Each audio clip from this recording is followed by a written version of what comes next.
Blast के एक आरोपी को लेकर एनआईए पहुंची है कोर्ट। कफील को लेकर एनआईए की टीम कोर्ट पहुंची और कुछ देर के बाद सलीम को भी कोर्ट के सामने पेश किया जाएगा।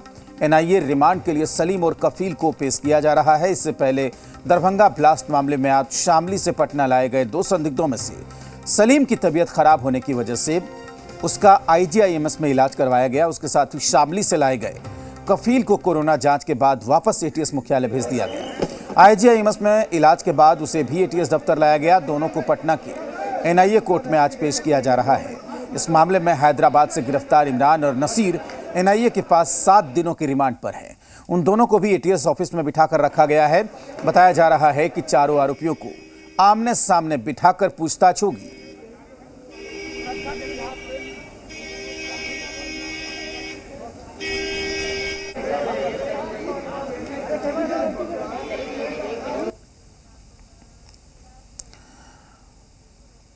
तो आतंकी सलीम को इलाज के लिए आईजीआईएमएस भेजा गया और आईजीआईएमएस के डायरेक्टर मनीष मंडल ने क्या कुछ कहा, आइए आपको सुनाते हैं।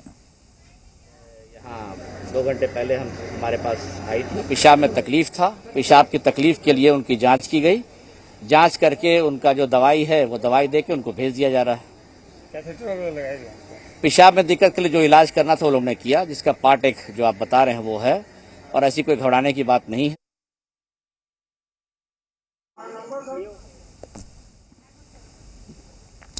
तो इन तस्वीरों को आप देख सकते हैं कि किस तरीके से सलीम को आईजीआईएमएस ले जाया गया। वहां पर यूरिन में कोई प्रॉब्लम थी, उसे ठीक किया गया है और उसके बाद अब एनआईए कोर्ट में थोड़ी देर में पेश करने की तैयारी है। डॉक्टर ने साफ तौर पर कहा है कि भर्ती करने की जरूरत नहीं है और घबराने की भी कोई जरूरत नहीं है।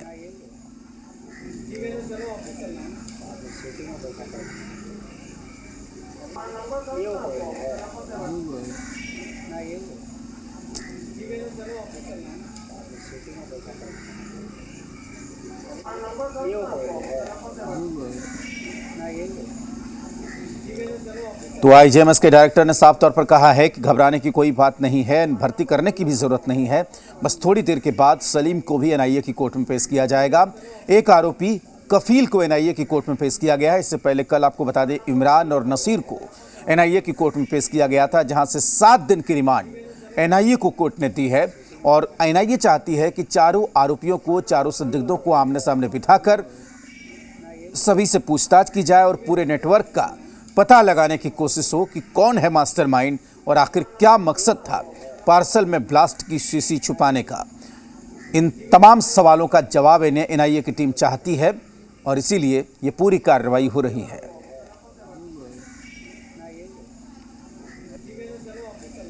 दरभंगा पार्सल ब्लास्ट मामले में 2 अन्य आतंकियों को गिरफ्तार कर पटना लाया गया है और अब इन्हें एनआईए कोर्ट में पेश किया जा रहा है। आप देख सकते हैं सलीम और कफिल दोनों को एनआईए कोर्ट में पटना लाया गया था, पटना एयरपोर्ट पर, और तकरीबन 11 बजे ये लोग पहुंचे थे पटना। और उसके बाद सलीम की तबीयत ख़राब हो गई थी, जहां से आईजीआईएमएस ले जाया गया इलाज के लिए, और उसके बाद इन दोनों को एनआईए कोर्ट में पेश किया जा रहा है। ये उम्मीद की जा रही है कि एनआईए की तरफ से यहाँ पर अपील की जाएगी रिमांड की, और कितने दिनों का रिमांड मिलता है ये देखने वाली बात रहेगी, क्योंकि इससे पहले इमरान और नासिर को 7 दिनों की रिमांड पर एनआईए ले चुकी है। लेकिन इन दोनों को कितने दिनों की रिमांड पर एनआईए ले पाती है ये देखना दिलचस्प होगा। और चारों जो आरोपी हैं वो दरभंगा ब्लास्ट मामले में मुख्य आरोपी माने जा रहे हैं। 2 आरोपियों को पहले ही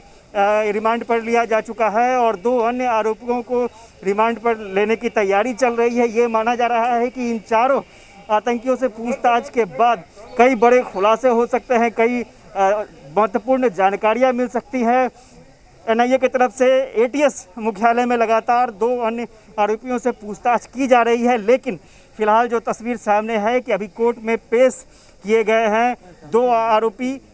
यूपी के कैराना से इनकी गिरफ्तारी हुई है और ये माना जा रहा है कि इसके बाद और कई क्लू एनआईए को मिल सकते हैं और जिसके बाद एनआईए पूरे मामले की जांच और तेज कर पाएगी। कैमरा पर्सन फिरोज के साथ आशुतोष चंद्रा, जी मीडिया, पटना। दरभंगा ब्लास्ट के आरोपी को यूपी से गिरफ्तार किया गया था और वहां से सीधे पटना लाया गया। चूंकि पटना में इनके जो दरभंगा में जो ब्लास्ट हुआ था, उस ब्लास्ट के बाद इसका नाम आया था, जो कि एक सलीम है और एक कफील है। इन दोनों को पटना एयरपोर्ट लाया गया और उसके बाद इसे कोर्ट में पेशी करानी थी, लेकिन उस समय एटीएस मुख्यालय पहुंचा है और उस एटीएस मुख्यालय में जब उसके बाद पहुंचने के ठीक कुछ देर बाद इसे कोरोना जांच के लिए ले जाया गया, जहां पे खलीफ जो है उनको। और दिन भर का अपडेट क्या रहा ये बता रहे हैं जी मीडिया संवाददाता आशुतोष चंद्रा इस वक्त हमारे साथ जुड़े हुए हैं। आशुतोष, फिलहाल क्या हो रहा है और अब तक क्या हुआ है?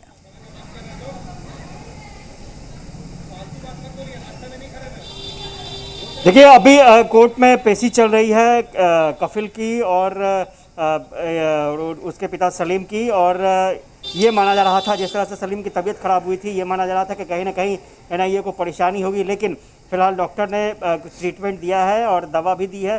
अब कफिल के साथ इमरान, माफ़ कीजिएगा, उनके पिता सलीम को भी यहाँ पर लाया गया है और अभी पेशी चल रही है। ये माना जा रहा है कि इस बार फिर एनआईए की तरफ से उसी तरह की रिमांड की अपील की जाएगी। अब सवाल ये उठता है कि कोर्ट क्या डिसीजन लेता है, कितने दिनों का रिमांड देता है, ये एक बड़ा सवाल है। सुबह से काफ़ी गहमा गहमी थी और एक वक्त ऐसा भी आया जब चारों को एक जगह रखा गया था एटीएस हेडक्वार्टर में पटना में। उसके बाद सबसे पहले तो कोरोना टेस्ट दोनों का कराया गया। उसके बाद ये जानकारी मिली कि जो सलीम है उसकी तबीयत ख़राब है, प्रोस्टेट में प्रॉब्लम है और जिसकी वजह से उसे आईजीएमएस ले जाया गया, जहां पर कैथेटर लगाने का काम किया जा रहा था। और डॉक्टर ने कहा कि इसे दवा की ज़रूरत पड़ेगी, तो दवा के साथ सलीम को वहां से रिलीज़ कर दिया गया है। अब लोग कोर्ट पहुंचे हैं और कोर्ट की तरफ से क्या फैसला होता है ये देखना दिलचस्प होगा। इसमें कोई दो राय नहीं है कि चार मुख्य आरोपी, ये माना जा रहा है कि सलीम और कफिल, ये दोनों कहीं ना कहीं पूरे प्लान के मास्टरमाइंड यही दोनों थे। और इनकी निशानदेही पर जो एटीएस और एनआईए की टीम ने हैदराबाद में दबिश बनाया था और वहाँ से इमरान और नासिर की गिरफ्तारी हुई थी और जिसके बाद कई सारे पुख्ता सबूत भी उनके घर से मिले थे। तो इन पुख्ता सबूतों के आधार पर ये बात निकलकर सामने आई कि इनका आईएसआई से संपर्क है, लश्कर के ये आतंकी हैं और कई डॉक्यूमेंट्स जिस तरह से बरामद हुए, उसके बाद ये माना जाने लगा कि सिर्फ बिहार ही नहीं, कई और दूसरे जगहों पर भी ब्लास्ट की तैयारी थी। तो अब किन जगहों पर ब्लास्ट की तैयारी थी, किस तरह का एक्सप्लोसिव ये इस्तेमाल करने वाले हैं, क्या वाकई सिर्फ केमिकल आईईडी के इस्तेमाल की चर्चा है या फिर कुछ और तरह के एक्सप्लोसिव इस्तेमाल किए जा सकते हैं, तो इन तमाम चीज़ों की जानकारी अब एनआईए लेगी। और ये एनआईए के लिए कह सकते हैं कि शुरुआती सफलता है और इसके बाद और ज़्यादा सबूत हाथ लगेंगे, पूछताछ के बाद और ज़्यादा क्लूज हाथ लगेंगे, जिसके बाद एनआईए को पूरे मुहिम में और सफलता मिल सकती है। जी बिल्कुल आशुतोष, बहुत शुक्रिया आपका पूरी जानकारी के लिए। तो जाहिर सी बात है कि कितने दिनों की रिमांड मिलती है पहले ये देखना होगा और उसके बाद जब पूछताछ की जाती है आमने सामने बिठाकर तो क्या कुछ अहम जानकारी हाथ लगती है, इस पर नजर बनी रहेगी।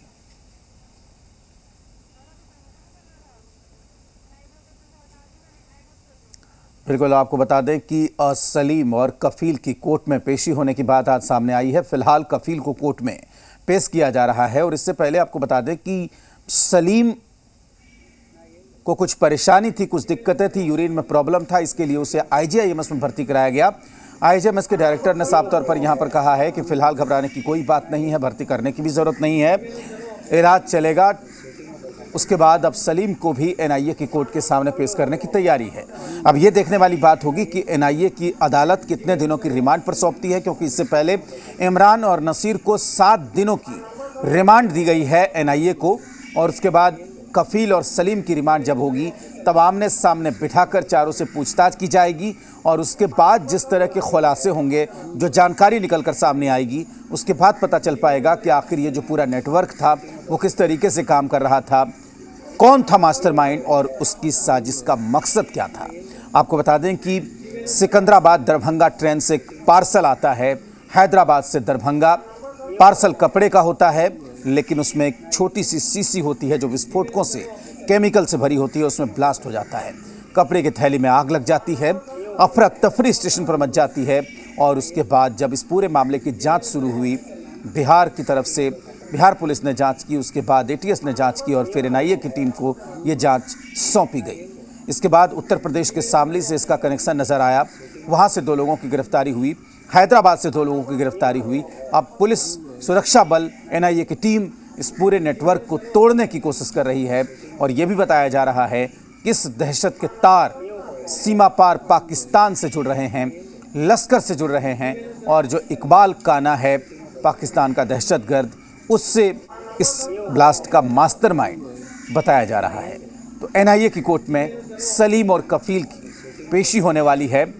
कोर्ट में पेश करने के बाद जब रिमांड मिलेगी, उसके बाद आमने सामने बिठाकर पूछताछ की जाएगी और उसके बाद पता चल सकेगा कि क्या कुछ अहम जानकारी है। लेकिन जिस तरीके से बिहार में लंबी दूरी की एक ट्रेन में, एक्सप्रेस ट्रेन में बड़ा हमला करने की यहाँ पर साजिश हुई थी, मकसद ये था कि पूरी ट्रेन को उड़ा दिया जाए, पूरी ट्रेन में आग लगा दी जाए, जिससे अफरा तफरी का माहौल हो जाए। ये 6 तस्वीरें आप देखिए कि किस तरीके से 17 जून को ब्लास्ट होता है। ब्लास्ट के बाद वहाँ पर कपड़े का पार्सल जल जाता है, अफरा तफरी मच जाती है और किस तरीके का माहौल हो जाता है। हैदराबाद से 2 भाइयों को गिरफ्तार किया गया, उसके बाद पटना के एनआईए कोर्ट में पेशी की गई, दोनों की 7 दिन की रिमांड मिल गई। यूपी के शामली से 2 और आतंकी पकड़े गए, उन्हें पटना लेकर आई एनआईए की टीम। अब पूरा प्रोसेस चल रहा है एनआईए की अदालत में दोनों संदिग्धों को पेश करने का।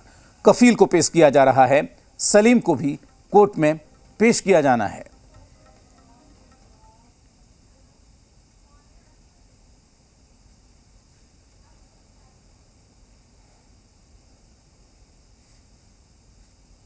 तो ये 6 तस्वीरें पूरे पार्सल ब्लास्ट मामले को दिखाती हुई, ये 6 तस्वीरें। जी मीडिया संवाददाता आशुतोष हमारे साथ बने हुए हैं। आशुतोष, क्या सलीम को एनआईए कोर्ट लाया गया है?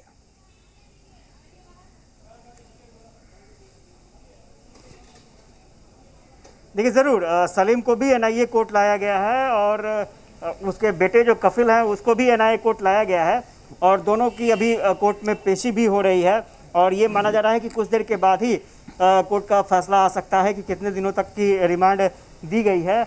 ये माना जा रहा है कि शायद 9 तारीख तक ही इन लोगों को रिमांड दिया जा सकता है, क्योंकि आपको याद होगा कि कल भी इसी तरह जो इमरान और नसीर थे उनको भी 9 तारीख तक का रिमांड दिया गया था और ये माना जा रहा है कि आज भी इन लोगों को 9 तारीख तक का ही रिमांड मिल पाएगा। और ऐसे में इस बीच में एनआईए को ये कोशिश करना होगा कि ज़्यादा से ज़्यादा क्लूज पता कर सके एनआईए, क्योंकि एक चीज़ और इसमें बड़ी बात निकलकर सामने आ रही है कि सलीम की तबीयत थोड़ी सी ख़राब हो गई है।